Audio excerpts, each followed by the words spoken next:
Now at 9, a special guest makes a stop at the Webb City Farmers Market before Christmas Eve. Plus, the SEK Humane Society hosts a pet ornament decorating event for local children. And during the holidays. The 4 states' most watched news starts now. Thank you for joining us tonight. I'm Cale Chapman. Santa made a special appearance at the Webb City Farmers Market today. The farmers market included breakfast, coffee, and Mexican hot chocolate, as well as fresh produce from local farmers. Christmas shoppers still in need of gifts were able to shop a variety of locally made gift items like hand-sewn dolls, glass art, and much more. I mean, it's really our community showing up. People want to come out, they want something to do, and so they can come out, find a nice warm area to walk around in, meet friends, enjoy their time with their families. It just adds to a winter experience. The farmers market was open from 9 a.m. to 12 p.m. The Southeast Kansas Humane Society hosted an ornament painting event for the kids today. The ornaments were animal themed. The event offered more than just ornaments, though. The Humane Society talked about how to take care of adopted animals and what they as a group do in the community. Definitely animals. I mean, for kids to come out, it's not only ornaments, it's not only the education, but what we'd like to do is get animals on a hand-to-hand basis with them. They're not seeing pictures, they're not just hearing us talk about them with never seeing them. That's why we got out 4 animals and we have our cat room open to them tonight. They get to see head-on, with touch, with sound, with feel, what we are doing, what they're bringing home education-wise and how it applies to that animal and for their own as well. The event was held for children ages 3 to 16 and ended at 5 o'clock this evening. Sam Lane joins us now for a first look at the weather.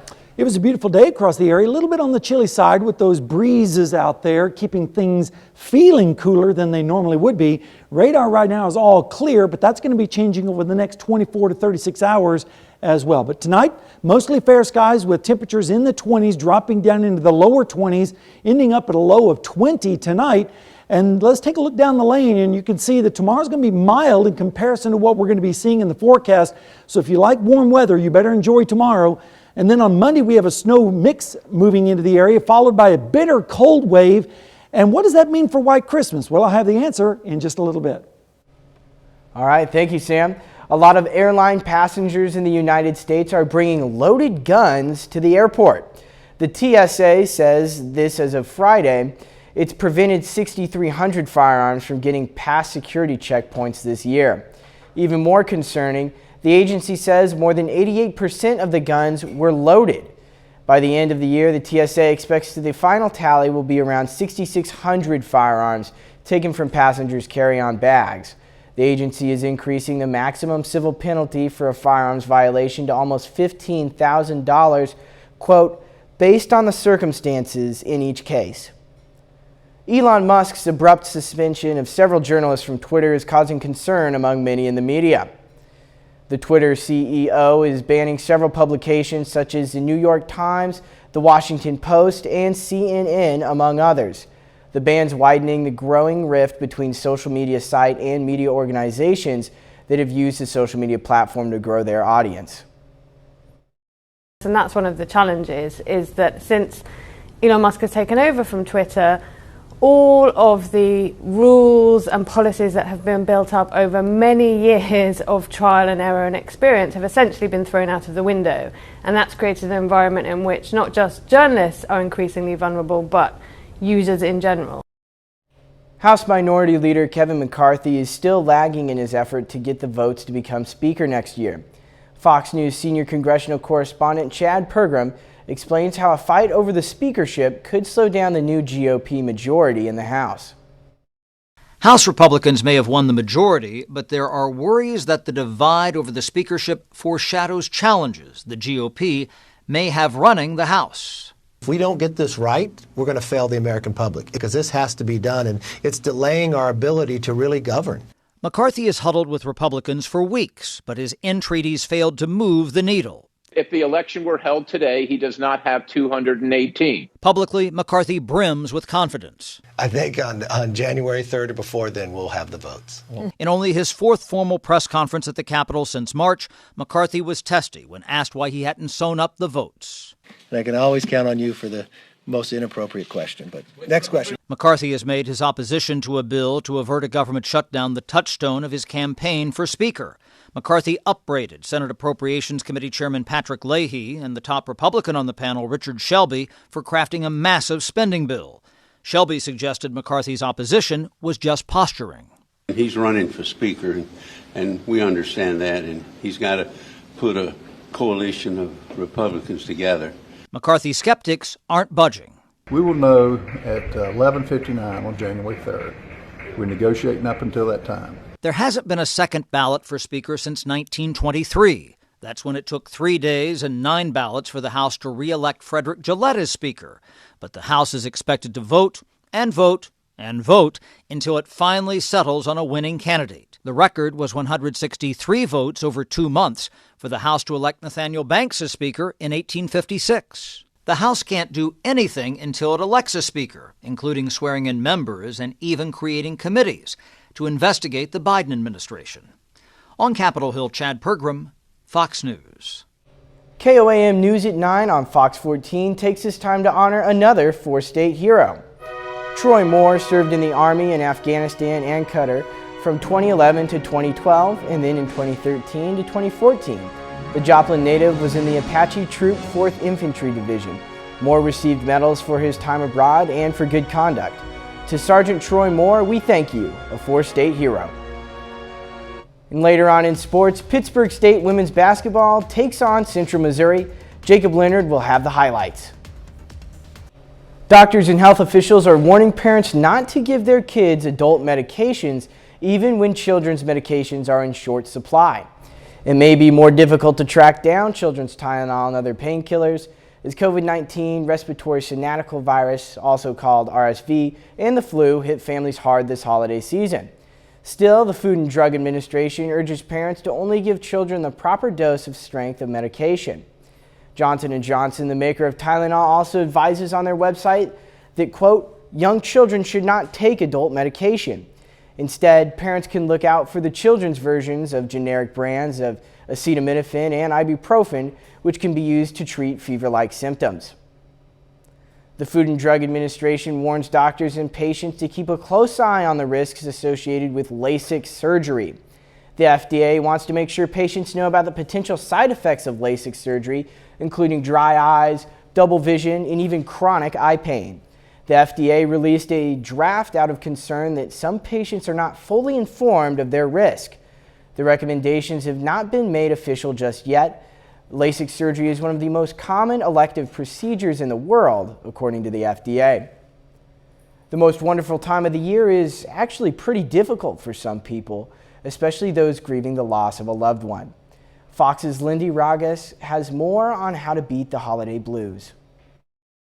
The U.S. is seeing an alarming rise in suicides and other mental health illnesses. Now health experts in the Valley are bringing awareness to mental health during the holidays. While the holidays may bring a lot of smiles to some faces, it may be the complete opposite for others.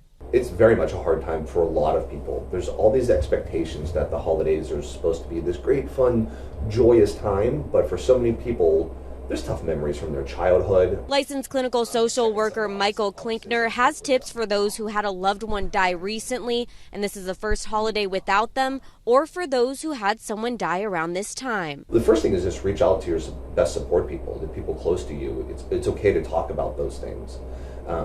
Also, if you need to, find a mental health provider.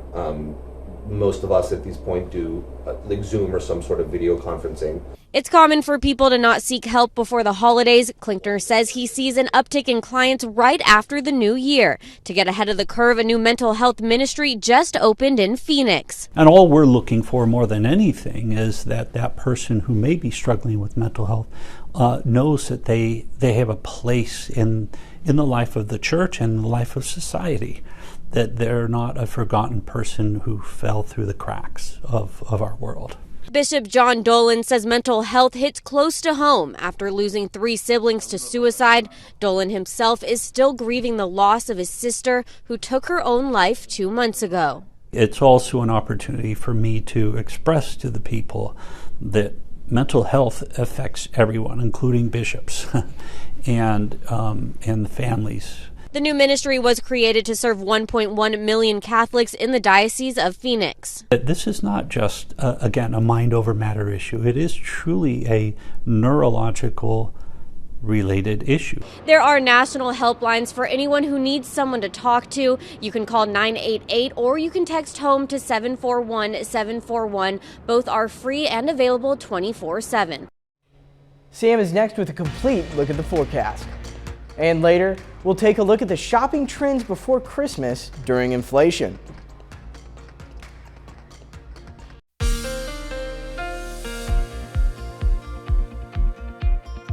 Well, we had lots of sunshine across the area today, but it didn't help temperatures too much. And also the wind was making a little bit chilly out there with wind chills in the 20s. Right now in Seneca, Missouri, pretty nice evening down there at Indigo Sky Casino and Resort. And it's a pretty nice night across the area if you like cold weather. Of course, that is normal for this time of year. This afternoon, we made it up to 37 after starting out at a chilly 24. Of course, that was below the normals of 47 and 28. And check out this 1 degree back in 1989. That was a really cold December. And it looks like we're going to see temperatures close to that or even lower than that in our forecast. But we'll talk about that in just a little bit. Radar right now is all clear across the entire 4-state area. That's going to change over the next 36 hours. And right now we're seeing temperatures in the freezing or right around freezing pretty much everywhere. 31 in Iola and in Yates Center with those westerly winds. Also a little bit chilly over there in Monette with 31 degrees on the hour. And we're a little bit cooler tonight than we were last time at this time of night. Generally around 4 to 5 degrees cooler tonight than we were last night. And what it feels like right now, it's downright cold. Look at these teens, 18 in Nevada and Stockton, 19 in Carthage and Webb City, with the winds making it feel a little bit colder than the actual temperature. You can see 20s out towards the west. Here's those winds right now, generally around calm later on tonight, and then tomorrow we're going to see the winds pick up just a little bit, around 5 to 10 miles per hour by Sunday afternoon. But check out the winds out in western Kansas. They're really going to be blowing strong out there ahead of the next storm system. And what it feels like tomorrow, if you're heading out to services, it's going to feel like it's in the teens up to the north and then 20s elsewhere across the area. And then tomorrow afternoon, even though with the bright sunshine, it's going to feel like it's going to be in the 30s across our area, maybe 40 for our friends down in Veneta. Then tomorrow night, temperatures again are going to feel very chilly across the area as we move into Monday. Here's the temperature right now in Joplin. We're sitting at 26 degrees and it feels like 19 because of that southwest wind at 6 and the dew point is 13 right now and the humidity is at 58%. Precipitation chances over the next 36 hours, very low up until we get to about 5 a.m. on Monday into the morning hours, right around rush hour. That's when we're expecting that snow system to start affecting our area. We're going to break it down for you. Temperatures tonight are going to be in the teens in many locations like in Welch with 17, 19 in Pittsburgh, 21, 22 here in Joplin, a little bit warmer off to the south and east. Then tomorrow, the warm front will move through and we'll see highs in the 40s across the area. But keep in mind, with those winds, it's going to feel cooler than the actual temperature. Then Sunday night into Monday, we're going to see temperatures in the 30s. And here comes that system up from the south and west. And by Monday at 7 a.m., we'll have a band of snow across the area. Not expecting a whole lot from this system, thank goodness. And then it will rapidly advance off towards the north and east. And then by Monday afternoon, it will mainly be up to the north with temperatures in the 30s and even 40s down to the south. And then we have a cold front sweeping through Tuesday night into Wednesday morning, and we'll see temperatures dropping down into the 20s, even some teens up in Eureka with 18 degrees. How much snow? Well, around an inch across our area is possible. Higher amounts to the north and west, around 2 inches in Chanute, and then points to the north and west, a little bit more there, and less than an inch down in Oklahoma and in northwest Arkansas. That could change in our forecast, and of course I'll keep you updated on that. Here's the storm system we're watching. That will pull across our area Monday morning, and then that will rapidly move off to the east, and then that will open up the floodgates for the cold air in Canada to sweep southward, and it's going to get cold. How cold? Well, take a look at this. 39 on Monday, with a trace to maybe 2 inches across our area. It's an alert day. Then the bottom falls out Wednesday night into Thursday morning. Thursday, temperatures will be dropping all day with a 60% chance of snow, all the way down to -1 on Friday morning, and then temperatures only in the teens as we go through the holiday weekend, finally getting above freezing on Monday. Carrie? Coming up, a new consumer report says that some popular chocolate brands may contain high levels of metal. There's only a few days left to do your Christmas shopping if you've been putting it off. So far, it's been a stronger than expected holiday shopping season. Fox's Kevin Uretsky has that story. With just over a week left to go until Christmas, retailers are already seeing the signs of a robust holiday shopping season. Now that COVID is, for a lot of people, winding down, they want to go out and spend and experience. Some of the trends have surprised industry experts. Despite rising inflation, consumers are still shelling out to put gifts under the tree. Online sales are up compared to 2021. Supply chain expert Jason Miller says that's in part thanks to a rise in wages. The dollar value people are shelling out for our products and services is much higher this year than it was last year. But retailers are still keeping inflation in mind with their marketing. Many toy makers are pushing smaller and less expensive toys this season in an attempt to win over wary shoppers who don't want to break the bank. I think when kids are younger, it doesn't really matter what size the toy is. Financial insecurity is hitting everybody, right? So to be able to make sure kids can enjoy Christmas and they can get the gifts, absolutely. I think it's great. There's also been a lot more in-person shopping than many expected, driven in part by more people getting out and about following the worst of the pandemic, and because it's easier to return something you don't want to a brick-and-mortar store. Many consumers are unwilling to buy online if there's not the potential to return the item, even if there is some type of handling charge. And if you've put off your shopping list, buying in person may be your best bet, as time is now running out to get gifts shipped to their destination on time. Kevin Uretsky, Fox News. A sweet treat thought of as healthy may have some hidden dangers, according to consumer testing. Consumer advocacy organization Consumer Reports says some dark chocolates, including Hershey's Special Dark Mildly Sweet Chocolate, Trader Joe's Dark Chocolate, and Theo's, can have risky levels of heavy metals. 28 brands were tested for lead or cadmium. The metals were found in all of them. Consumption of just an ounce a day could put adults over acceptable levels for at least one metal. And up next, how an Indiana school principal is getting into the Christmas spirit with her students. Children at one Indiana elementary school got the chance to have plenty of fun with their principal this week, and it's her Christmas spirit that has put smiles on the faces of everyone in the school. Karen Campbell explains what's going on. At Southwestern Elementary School in Shelbyville, students watched as first-year principal Beth Hoeing became a human ice cream cone. Students won this tasty challenge after raising 5,000 cans of food. So there was quite a fierce competition in second grade between our two classrooms, and Mr. Robinson's class won. Everybody give it up for Mrs. Hoeing.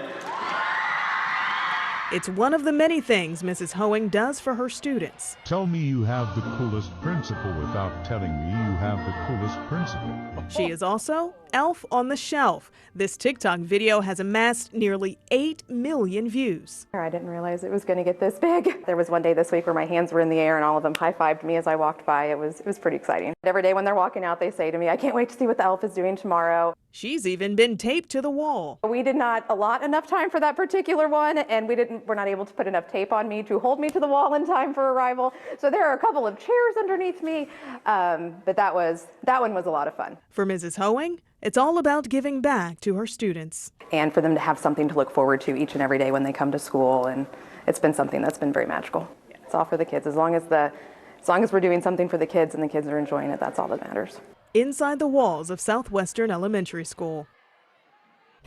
30 more minutes of news, weather, and sports are coming your way. Coming up, the city of Weir comes together to honor local veterans at St. Anthony Cemetery.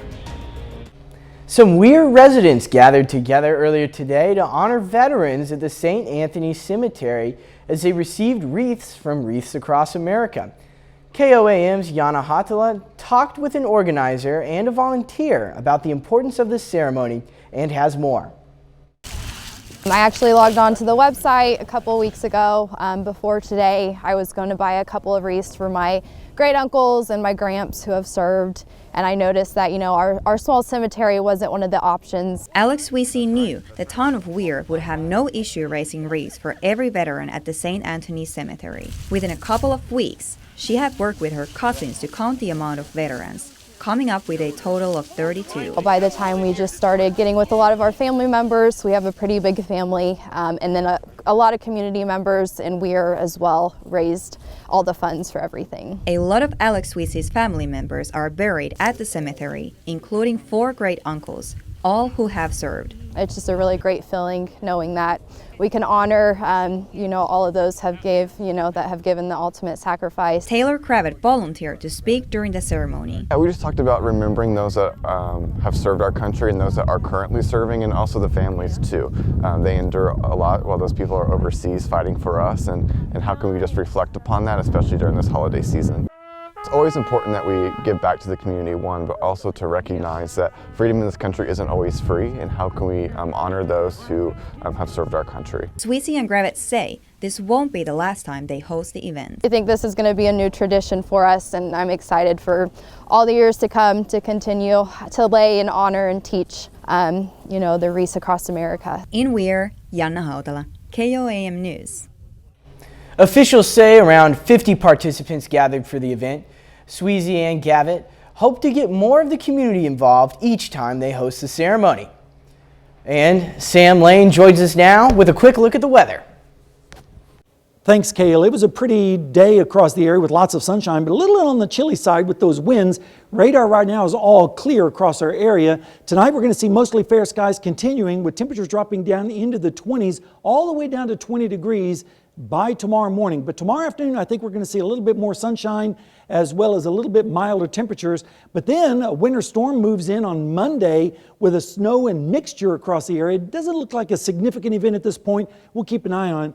But we are going to have a bitter cold wave following that, and perhaps even a white Christmas. And I'll have all the details on that in just a little bit. The Georgia grand jury investigating election meddling by former President Donald Trump and his allies is wrapping up its work. Once prosecutors receive the report, they will have to decide whether to formally seek charges. The investigation began soon after a phone call became public last year in which Trump pressured Georgia Secretary of State Brad Raffensperger to find the votes needed for Trump to win Georgia in the presidential election. Trump lost the state to Joe Biden by about 12,000 votes. A toddler among those killed in Russia's latest barrage of missile strikes against Ukraine. The fighting intensifying as Ukraine works to restore critical infrastructure as winter begins to set in. Fox News correspondent Nate Foy has the latest from Kyiv. Russia's 7th mass missile strike on Ukraine was even bigger than Ukrainian officials first reported. They say today that Russia launched 98 missiles at the country, including 40 at the capital here in Kyiv. And unfortunately, the death toll also continues to climb. Take a look at this video from central Ukraine. Again, the death toll at 13 people injured, including 4 children. A 1.5-year-old boy was pulled from the rubble after being hit in the strike at home with his parents, who were also killed. He has an older surviving brother who is now an orphan. A 64-year-old woman's body was also pulled from the wreckage overnight. A better video here in the same area of central Ukraine. Take a look. A volunteer rushes into a damaged home immediately after the strike. He finds a young girl with her family, leads them down a broken staircase, and gets them out of the house safely.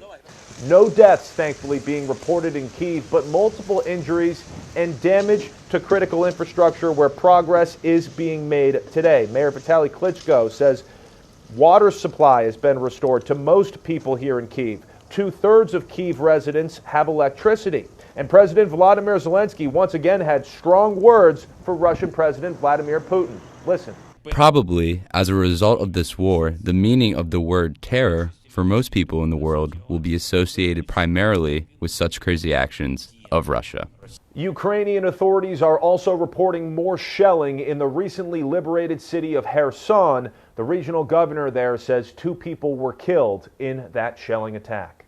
Reporting in Kyiv, Ukraine, I'm Nate Foy, Fox News. Still ahead, Carthage Tigers take on Parkview in the 4 States Challenge. That and more in sports. And flu season is here, and it's not just for people. I'm Lauren Blanchard in Washington. A warning from veterinarians for dog parents.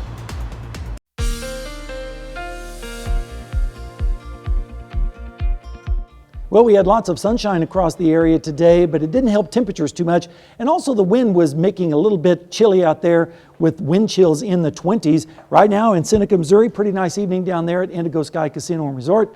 And it's a pretty nice night across the area if you like cold weather. Of course, that is normal for this time of year. This afternoon, we made it up to 37 after starting out at a chilly 24. Of course, that was below the normals of 47 and 28. And check out this 1 degree back in 1989. That was a really cold December, and it looks like we're going to see temperatures close to that or even lower than that in our forecast, but we'll talk about that in just a little bit. Radar right now is all clear across the entire 4-state area. That's going to change over the next 36 hours, and right now we're seeing temperatures in the freezing or right around freezing pretty much everywhere. 31 in Iola and in Yates Center with those westerly winds.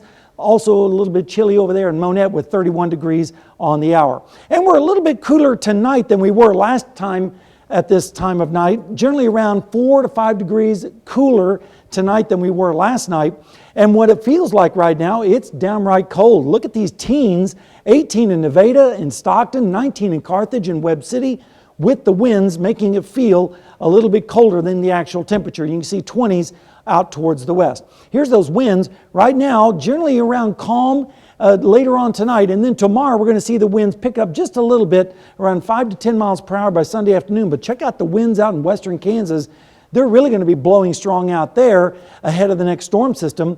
And what it feels like tomorrow, if you're heading out to services, it's going to feel like it's in the teens up to the north and then 20s elsewhere across the area. And then tomorrow afternoon, even though with the bright sunshine, it's going to feel like it's going to be in the 30s across our area, maybe 40 for our friends down in Veneta. Then tomorrow night, temperatures again are going to feel very chilly across the area as we move into Monday. Here's the temperature right now in Joplin. We're sitting at 26 degrees, and it feels like 19 because of that southwest wind at 6, and the dew point is 13 right now, and the humidity is at 58%. Precipitation chances over the next 36 hours, very low up until we get to about 5 a.m. on Monday into the morning hours, right around rush hour. That's when we're expecting that snow system to start affecting our area. We're going to break it down for you. Temperatures tonight are going to be in the teens in many locations, like in Welch with 17, 19 in Pittsburgh, 21, 22 here in Joplin, a little bit warmer off to the south and east. Then tomorrow, the warm front will move through and we'll see highs in the 40s across the area. But keep in mind, with those winds, it's going to feel cooler than the actual temperature. Then Sunday night into Monday, we're going to see temperatures in the 30s. And here comes that system up from the south and west. And by Monday at 7 a.m., we'll have a band of snow across the area. Not expecting a whole lot from this system, thank goodness. And then it will rapidly advance off towards the north and east. And then by Monday afternoon, it will mainly be up to the north with temperatures in the 30s and even 40s down to the south. And then we have a cold front sweeping through Tuesday night into Wednesday morning, and we'll see temperatures dropping down into the 20s, even some teens up in Eureka with 18 degrees. How much snow? Well, around an inch across our area is possible. Higher amounts to the north and west, around 2 inches in Chanute, and then points to the north and west, a little bit more there, and less than an inch down in Oklahoma and in northwest Arkansas. That could change in our forecast, and of course I'll keep you updated on that. Here's the storm system we're watching. That will pull across our area Monday morning, and then that will rapidly move off to the east, and then that will open up the floodgates for the cold air in Canada to sweep southward, and it's going to get cold. How cold? Well, take a look at this. 39 on Monday with a trace to maybe 2 inches across our area. It's an alert day. Then the bottom falls out Wednesday night into Thursday morning. Thursday, temperatures will be dropping all day with a 60% chance of snow, all the way down to -1 on Friday morning, and then temperatures only in the teens as we go through the holiday weekend, finally getting above freezing on Monday. Carrie? Coming up in sports, the Carthage Tigers hit the floor against Parkview tonight in the Four States Challenge in Webb City. Plus, the Pitt State women aim to knock off one of the best teams in the nation, hosting 17th ranked Central Missouri. Jacob Leonard has that and more next.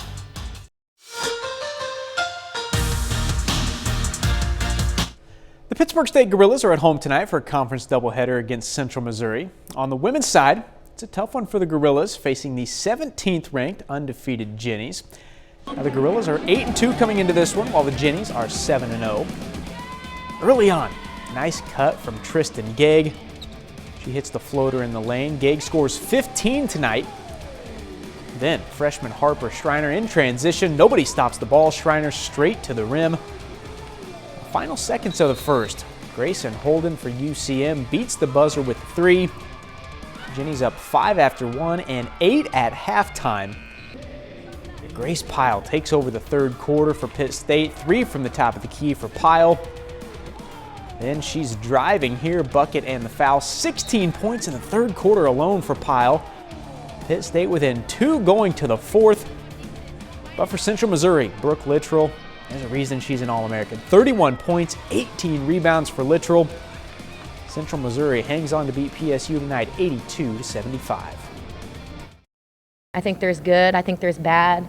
You don't win very many games when you turn the ball over in crucial moments, and I think if we all just take some time, reflect on those key moments that could have changed the course and fix those, I think that'll help us in big games coming up after break. We did some good things, just have to be just a little bit better, and I feel like we can make that turn. After that, the Pitt State men hit the floor against UCM, trying to get back to 500 in league play. They were really good early. Great pass from Quentin Hardrick. Calvin Pulina. Pulina works and finishes. RJ Forney steps out, open for 3, knocks it down. Forney hits 3 threes tonight, finishes with 9 points. Hardrick again.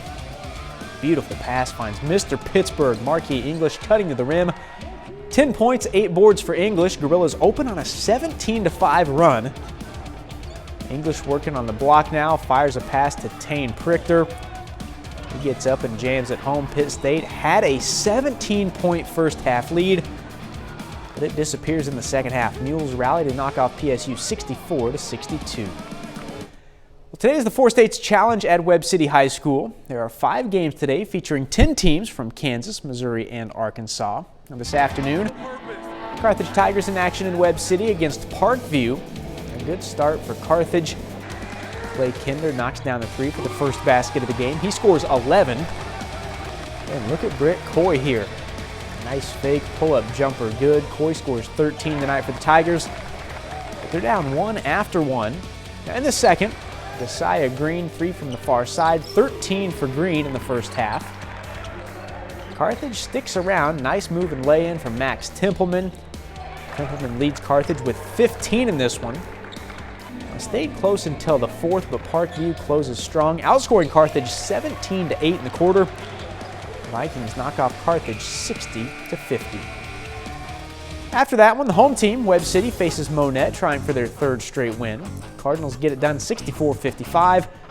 Joe Adams leads Webb City with 21 points, including going 5 for 9 from 3. Finally, Division I men's action here. Big one today between 2 big-time programs, 14th ranked Indiana and Lawrence today facing the 8th ranked Jayhawks. KU blows them out today, 84-62. Grady Dick leads the way for Kansas with 20 points, 6 rebounds, and 5 steals. So a bit of a rough night for the Pittsburg State basketball team. Of course, the women for Central Missouri, they're very good, but for the Pitt State men, tough one to lose a 17-point first half lead, lose by 2. Yeah, that's just rough. But college basketball is in full swing, and that's always exciting to say. Yeah, better to lose now than, February, March. Yeah, get it out of the system before it gets too serious. All right, well, we'll be right back after this. It's not just flu season for humans. Canine flu is also upon us.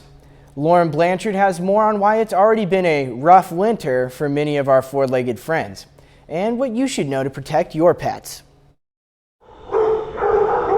Across the country, canine influenza cases are on the rise, putting dog owners and shelters on high alert. Known as the dog flu, symptoms are similar to influenza viruses spread among humans, including fever, coughing, sneezing, and labored breathing. Just make sure you're watching your animals and you're noticing anything different. Animal advocates and veterinarians warn that dog flu cases are highly contagious and can easily spread from one pet to another through shared food bowls, toys, or close contact. In Largo, Florida, this animal shelter suspended all dog operations after an outbreak of a similarly contagious virus, canine pneumovirus. So that's why we're not letting any dogs go out for adoption, so that we don't spread it in the community. And we're not letting any dogs come in, because then you have this repeat cycle of over and over infection. While there is no vaccine for pneumovirus, there is for canine influenza. And just like humans, pups are often advised to get flu shots at least once a year.